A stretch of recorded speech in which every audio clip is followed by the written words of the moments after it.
Karibu mtazamaji wangu wa WWC TV Online, wafikie wanacho cha kueleza. Leo tuko na mada moja tu inayosema mjasiriamali na mwanachuo. Mada hii itaenda kuzungumziwa na dada hapa, atajitambulisha kwa majina yake. Ni mimi mtangazaji wako Janet Banekwa. Dada, habari? Salama. Wanakufahamu kwa jina gani? Mimi nafahamika kwa jina la Oliva. Oliva, ni mwanachuo? Yeah. Leo bwana, tutazungumzia kuhusu swala zima la ujasiriamali na mwanachuo. Wewe kwa upande wako ujasiriamali ni kitu gani? Ujasiriamali ni hali ya kujitafutia au kujiongezea kipato, kwa mimi ninachokifahamu. Kwamba kuna wajasiriamali wa aina tofauti tofauti, kuna wajasiriamali wadogo, kuna wajasiriamali wakubwa. Yaani wale wafanyabiashara wakati yani wale wadogo wakubwa. Yaani ninaposema wadogo sio kwamba watoto, hapana, ni wale wafanyabiashara wakubwa ndio ujasiriamali. Sasa tukizungumzia ujasiriamali na mwanachuo, wewe kwa upande wako mwanachuo unamwekaje akiwa na yeye ni mfanyabiashara? Yupo chuo lakini anafanya biashara. Kwangu mimi namuona na respect na mheshimu kwa sababu anajitambua, anajielewa. So yule mtu ambaye anasubiria atoke kwenye kusoma au atoke chuo aanze kwenda kutafuta soko la ajira huko mtaani. Umeona, tunavyofahamu kwamba sasa hivi wasomi ni wengi na watu wengi wanatafuta ajira.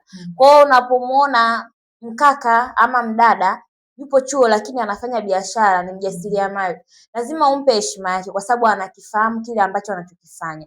Yaani anajaribu kujiongezea kipato na sio kwamba akirudi tena mtaani ajue anaanzaje. Kwa hiyo kwangu mimi napenda kumuona mtu yupo hivyo. Kwa kijana ambaye ni mjasiriamali lakini anachanganya masomo na kazi zake hizo za ujasiriamali, wewe unamshauri nini? Aache kitu kimoja au abalance mambo? Wahenga walisema kwamba mshika mawili moja huponyoka. Inategemea umetengaje muda wako. Umeona, sasa hivi tumerahisishiwa, kuna smartphone, tuna mitandao. Umeona. Kwa hiyo sasa unaenda chuo, una participate vizuri masomo yako darasani, unaenda kwenye vipindi vizuri, lakini una biashara yako unafanya. Unafanya labda delivery. Umeona, sio lazima mpaka uende, lakini unafanya delivery. Yaani wewe upo tu unaagizia mzigo unaenda kwa mhusika. Ama unaweza ukafanya vitu vyako mtandaoni, biashara zako, kwamba unapanga timetable yako kwamba mimi natoka chuo saa 10. Umeona, saa 11 pale nahakikisha nafika nyumbani, najiandaa, nafanya biashara zangu. Umeona, lakini pia unaweza kutumia simu kufanya biashara zako. Kwa hiyo inategemea huyo mtu amebase kwenye nini. Yaani sasa kama atakuwa ana base sehemu moja itakuwa inamletea shida, lakini kwangu mimi ukitumia muda wako vizuri, ukibalance mambo yako, vitu vinaenda. Kwa kijana ambaye leo anatamani kufanya biashara, lakini ni mwanachuo, ni mwanafunzi, lakini anaona aibu ya watu kwamba nikifanya biashara mtu fulani atanichukuliaje, mtu fulani atanichukuliaje. Hii kwako wewe imekaja au unamshauri nini kijana huyo anayetutazama leo kipindi chetu cha WWC? Unamshauri nini? Kwanza nimwambie ajiamini. Ajiamini na kile kitu ambacho anakifanya. Kwa sababu kila mtu ametoka kwenye maisha yake, mmekutana tu kwenye jamii, kwenye familia, kwenye mazingira ya chuo, mtaani huko. Umeona, kila mtu anajua maisha yake aliyotoka. Leo hii mimi siwezi kusema kwamba nishindwe kutembeza sijui nguo kwamba namuogopa mtu fulani atanicheka, atanionaje. Ujui kitega uchumi chake ni nini mpaka anakucheka. Umeona, kwamba tuache, yani huo ni ujinga, ni utoto, kwa sababu haiwezekani leo hii mimi nifanye biashara, naingiza hela, naingiza vichenji. Umeona, alafu unakaa unanicheka. Yaani yule anauza hivi. Sio kitu cha ajabu. Kuna watu wana masters, wana degree, wana PhD, lakini ni wafanya biashara. Kwa nini? Kwa sababu anaelewa amekosa huku, anajaribu kutafuta upande huu. Kwa sasa unapokaa unaanza kunicheka kwamba yule bwana anafanya biashara. Huo ni ujinga, huo ni sidhani kwamba unajielewa. Nahisi kama vile mtu hajielewi ndio maana anafanya hicho kitu.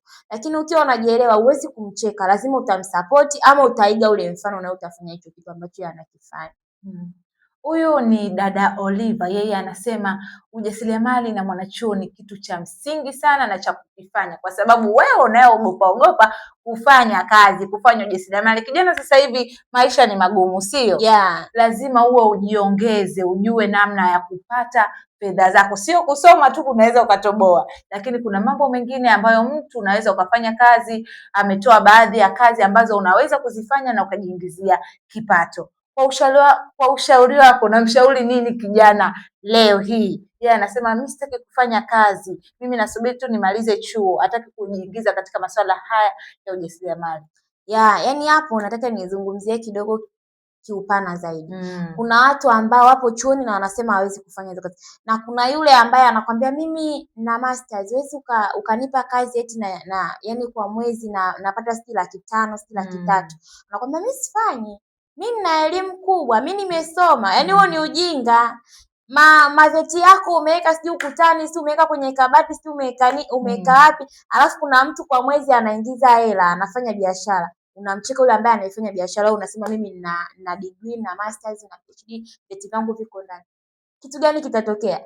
Hicho cheti hakiwezi kukupa hela bila wewe mwenyewe kupambania kile kitu. Tunasoma kupata cheti, lakini tuwe na ujuzi. Tunatakiwa tuwe na nini? Na ujuzi. Kwa hiyo yule mtu, binti ama mkaka ambaye anashindwa kufanya kazi au kujifanyisha biashara au kufanya ujasiriamali, kwamba akihisi vile vyeti vyake vitamsaidia, it is not okay. Kwa sababu haikusaidii kitu chochote. Lazima upambane. Leo unatafuta ajira, leo unaingiza nini? Hela. Utafika muda umeajiriwa, hauna hata hela ya kuendea kazini, unaanza kutafuta hela kwa watu. Sina hela ya kuendea kazini. Lakini ukiwa unapambana, sijui unauza vimtumba vyako, sijui umetengeneza keki, sijui umetengeneza nini, tayari unajijazia nini? Fedha. Unajipatia kipato. Mwisho siku ukiajiriwa, unashangaa unaenda kazini kiurahisi tu, yani hauna ile mwisho wa mwezi ukifika umepokea mkwanja wako, unafanya vitu vingi. Hata ukiangalia wapo watu ambao wameajiriwa lakini na wanafanya nini? Biashara. Alafu nashangaa mtu ambaye amemaliza chuo au yupo chuo kwamba mimi sifanyi biashara. Yani sina yani wewe unafanya biashara ndogo ndogo? Nafanya biashara. Biashara gani? Yani na biashara hizo mbili. Natengeneza food product, vikokoto vinaitwa. Hivyo unauza shilingi ngapi? Kikokoto kimoja shilingi 200. Umeona? Kikokoto kimoja shilingi 200 na vina ladha yake. Vina ladha ya vanilla, iliki, vitu vingi humo. Lakini pia nauza viatu, sendo za kaka wa dada.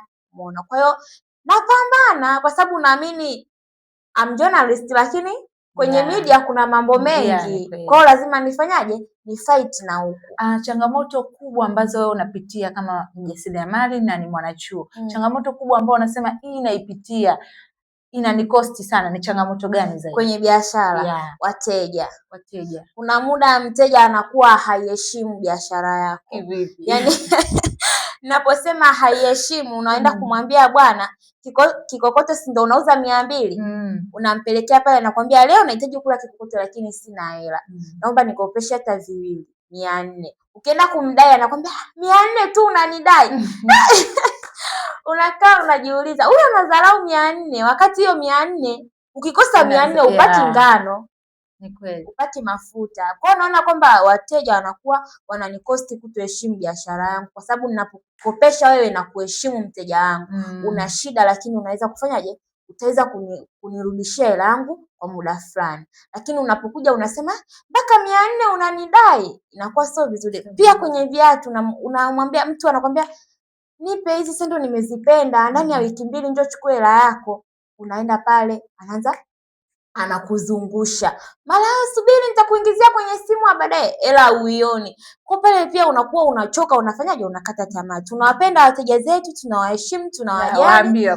Tunawapenda wateja zetu, tunawaheshimu, tunawajali, lakini na sisi tunaomba mjaribu kutuheshimu. Yani zile biashara zetu tunazofanya, tunafanya kwa ajili ya kujipatia kipato. Umeona? Kwa hiyo tunaomba na sisi mkiwa mnakopa ama nimekukopesha mimi mwenyewe kwa ridhaa yangu bila kuniomba, utakaponiahidi kwamba siku fulani nitakurudishia hela yako, basi naomba ufanye hicho kitu, na sio kuanza kunizungusha au unaanza kufanya mpaka kiasi fulani unadai. Sio kweli, kwa sababu mimi hiyo hela ambayo nakudai wewe ndio naenda kununulia nini material mengine, kutengenezea nini hiyo bidhaa. Huyu alikuwa ni dada Oliva, yeye ni mwanachuo wa chuo cha DSJ. Tulikuwa na mada inayosema kijana na ujasiriamali, mwanachuo na ujasiriamali. Dada Oliva amesema mengi, na yeye ni mfanyabiashara, changamoto anazopitia, jinsi ya kuzitatua hizo changamoto. Ni mimi mtangazaji wako Janet Banek. Usikose kusubscribe, kucomment channel yako ya WWC TV Online, wafikie wanacho cha kueleza. Ciao.